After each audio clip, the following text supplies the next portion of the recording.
Hello everybody. Let's see occasional English. What is occasional English? Occasional English means smart English, intended for supplementary use when needed.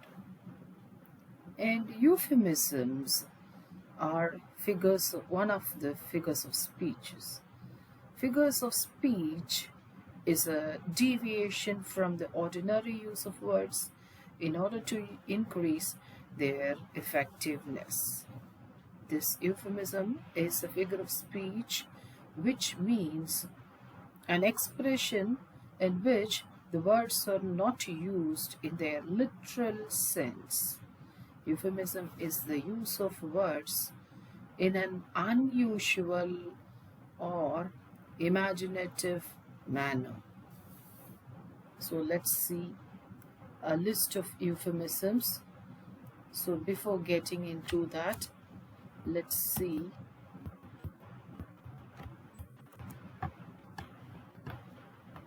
the first definition of euphemisms. Euphemisms are words or expressions we can use when we don't want to be too direct. Sensitive subjects can be talked about using these euphemisms. An indirect word or expression that you use instead of a more direct one when you are talking about something that is unpleasant or embarrassing. The use of such expressions called euphemisms. Here we'll see a list of euphemisms. Particularly, there are many euphemisms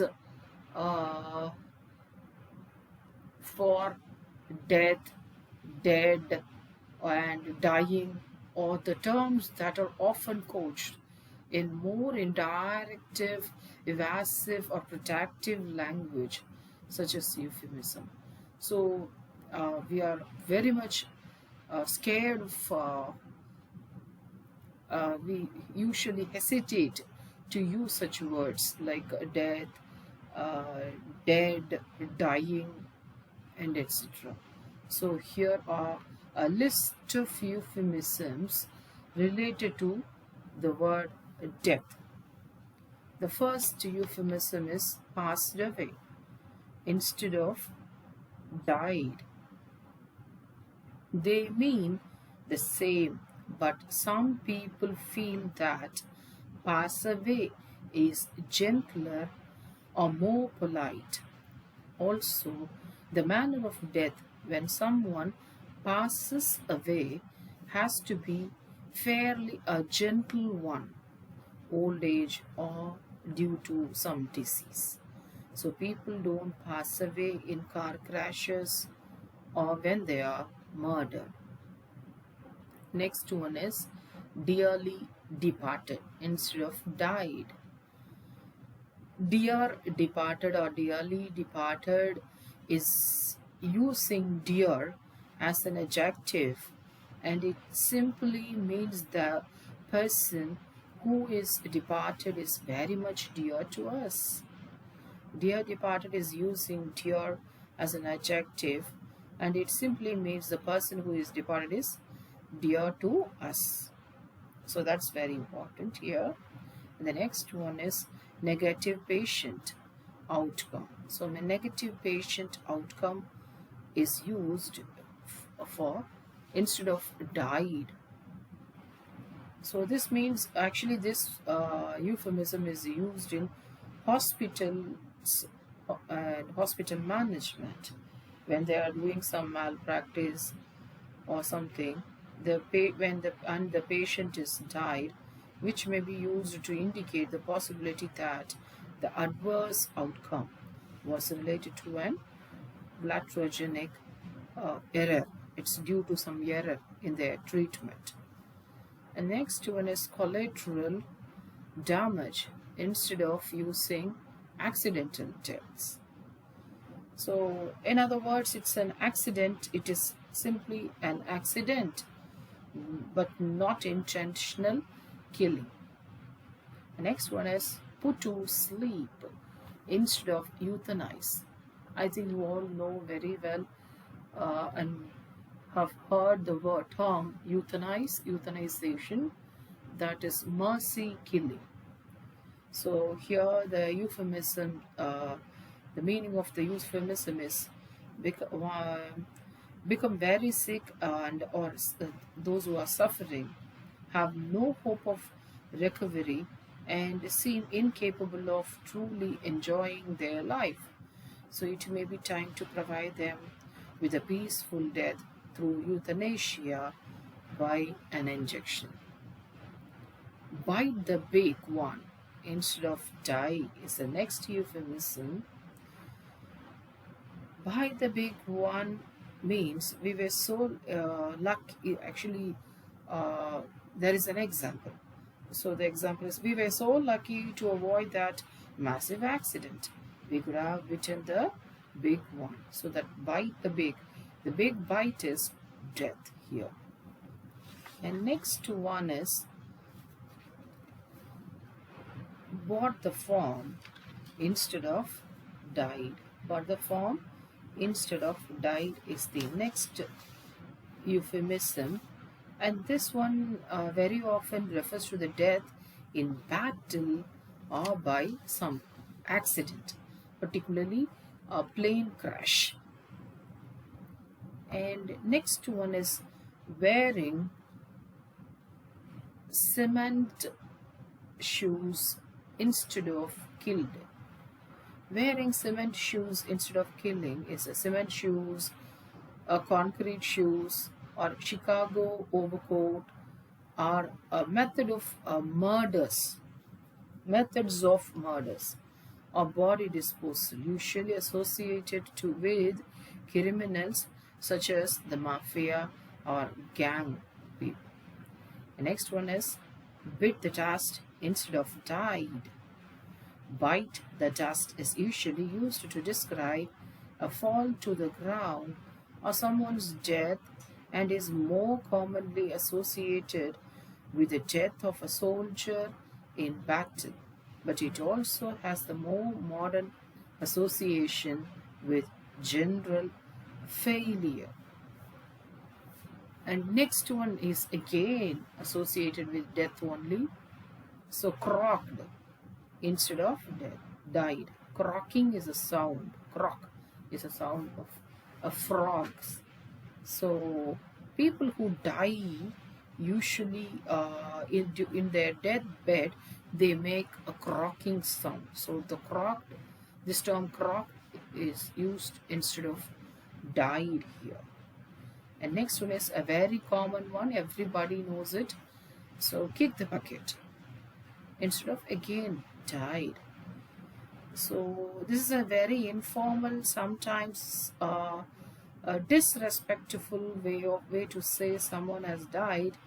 This idiom is usually used to talk about celebrities or casual acquaintances rather than close family or friends.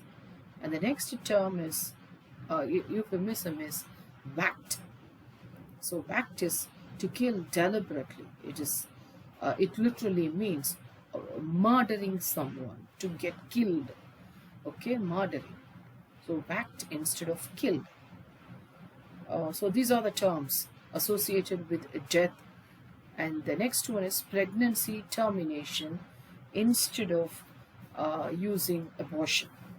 The phrase termination of pregnancy has recently been adopted by a number of British medical associations, institutions as a preferred descriptor of induced abortion. And the next idiom is homeless. Just go through the slide, everybody.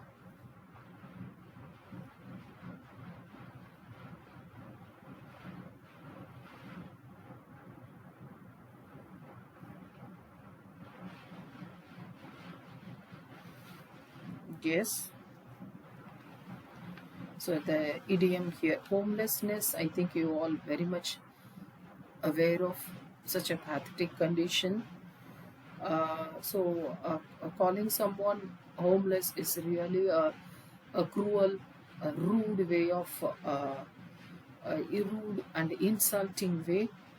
So here on the streets instead of homeless. So on the streets is the euphemism here. So when people hear the term homeless people or the homeless, they might unintentionally associate the term with a negative as well as a harmful one. So many homeless shelters are more dangerous than the streets. So on streets is with compared sorry considered as a safe one, so and a gentle one compared to homeless or in homeless shelters.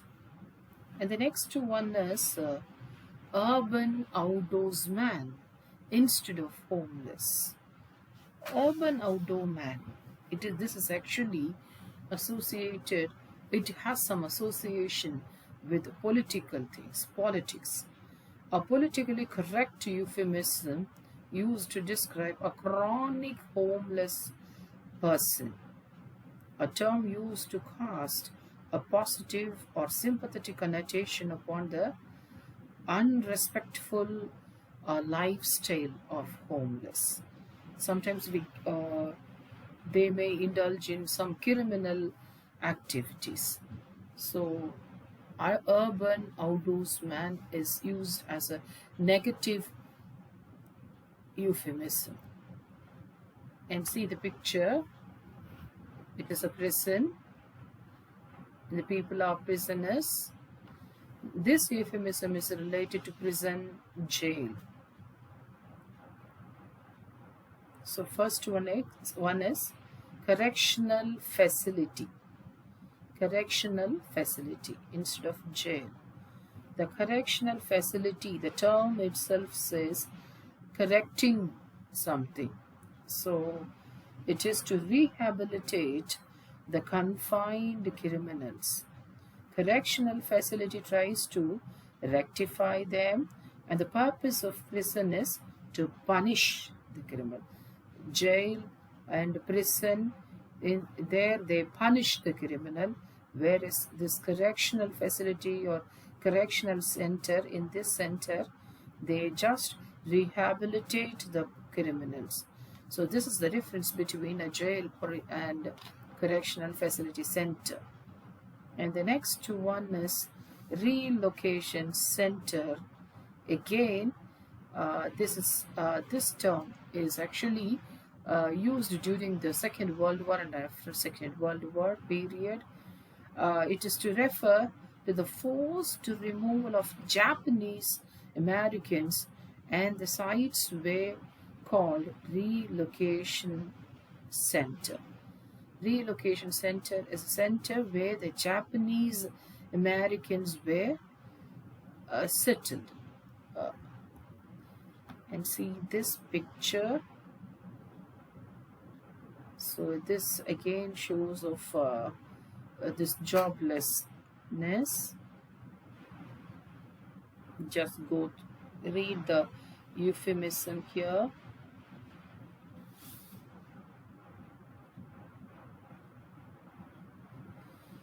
Taking an early retirement is a very decent way of telling got fired. Got fired is dismissed from the job. So it is a very decent way of saying taking an early retirement is a very decent way of saying got fired. And see this picture and read the euphemisms.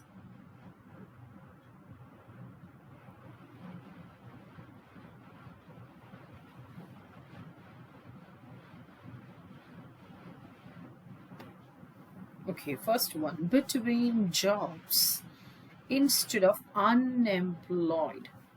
So unemployment is such a big problem all over the world. So as a euphemism, it is a nicer, friendlier way of saying that you don't have a job. Someone who is between jobs, I am unemployed, is different from I am in between jobs. So if someone says I am in between jobs, that means he used to have a job, but for various reasons now he is unemployed and looking for another job. And next one is embarking on a journey of self-discovery. Embarking on a journey of self-discovery instead of, again, unemployment, jobless. So here is an example. I was embarking on a journey of self-discovery and creating a life on my own terms. My own terms is I'm trying to find a new job in my own terms. So this is a gentle way of expressing the pain of joblessness. And read these two euphemisms. The first one is economical instead of cheap, a very common usage. It means economical means it is not costing or spending much money. It's the literal meaning, actual meaning is it is not at all expensive. That's the meaning. And the next one is negative cash flow. Negative cash flow instead of budget deficit. So negative cash flow means there is a kind of a imbalance between the revenue, imbalance between the expenditure and the earning. I think you can understand expenditure and the earning. So that is budget deficit. The euphemism here is negative cash flow. So that's all, and we will continue learning few more euphemisms in our next class.